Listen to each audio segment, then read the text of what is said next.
जय श्री कृष्ण। दोस्तों, हमारा पवित्र ग्रंथ भगवत गीता, क्या ये ज्ञान केवल 5000 साल पुराना है या फिर इस ज्ञान का इतिहास इससे भी पहले का है?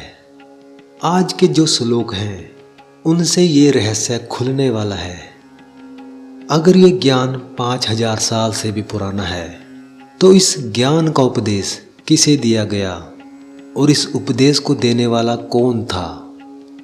दोस्तों, ये श्लोक आपको उस समय में ले जाने वाले हैं जहां से इसकी शुरुआत हुई, तो ध्यान से सुनिएगा।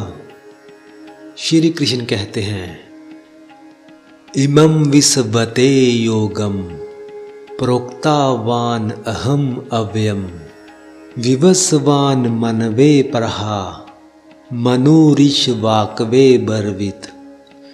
श्री कृष्ण अर्जुन से कहते हैं, अर्जुन, मैंने इस अविनाशी योग विद्या का उपदेश सूर्यदेव विवस्वान को दिया। विवस्वान ने इसे मनुष्यों के पिता मनु को दिया और मनु ने इसे राजा इक्ष्वाकु को दिया।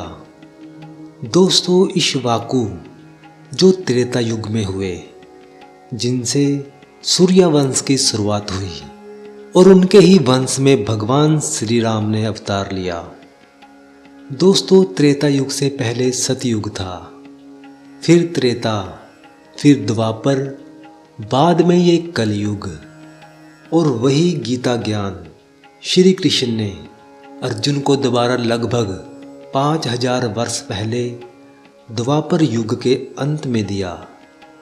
यानी ये ज्ञान उतना ही पुराना है जितना कि ये ब्रह्मांड, ये सनातन ज्ञान है जो सृष्टि के आरंभ से है। एवं परंपरा प्राप्तम इमं राज ऋषियो विदु सकाले नेह महता योगो नष्ट परंतप। श्री कृष्ण कहते हैं, ये ज्ञान गुरु शिष्य परंपरा से चलता आया है और इसे राज ऋषियों ने अपनाया, किंतु समय के साथ ये परंपरा छिन्न भिन्न हो गई और वो योग लुप्त हो गया। दोस्तों, ये जो ज्ञान है वो द्वापर युग से पहले के युगों में भी था, परंतु द्वापर युग में ये ज्ञान लुप्त होने लगा। स एव अयम मया तेध योगः प्रोक्तः पुरातनः भक्तो असि में सखा चेति रहस्यम हयेत दूतमम। श्री कृष्ण अर्जुन से कहते हैं, आज वही प्राचीन योग मैं तुमसे कह रहा हूँ, क्योंकि तुम मेरे भक्त और मित्र हो, इसलिए तुम इस परम रहस्य को समझ सकते हो। दोस्तों, वैसे तो गीता का ज्ञान हर किसी के लिए है, पर गीता ज्ञान का प्रभाव उसी पर पड़ता है जो इसे खुद से जानने की चेष्टा करे, जो इसका सम्मान करे। इस ज्ञान को सिर्फ वही समझ सकते हैं जो भगवान में विश्वास रखते हैं। जो नास्तिक हैं, जो भगवान को नहीं मानते, उनके लिए समझना अत्यंत ही कठिन है। यहाँ पर अर्जुन बोलते हैं, अपरम भवतो जन्म परम जन्म विवस्वतः कथमेत दवी जानीयाम तवम आदो प्रोक्तावान इति।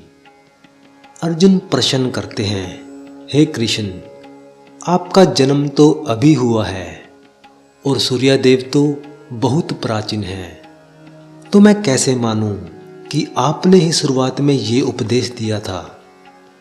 दोस्तों, ये सवाल हर जिज्ञासु के मन में आता है, जो शायद आपके भी मन में आया हो। यहाँ अर्जुन का प्रश्न तार्किक है, जो सही है, पर अर्जुन अज्ञानी नहीं है, बल्कि वे हम जैसे साधारण मनुष्यों की ओर से ये प्रश्न पूछते हैं। वे चाहते थे कि कृष्ण स्वयं अपने दिव्यता और अवतार के रहस्य को प्रकट करें, ताकि भविष्य में लोगों को श्री कृष्ण के ईश्वर होने पर संदेह नहीं रहे। तो अगले श्लोक में भगवान कृष्ण अपना रहस्य खोलते हैं।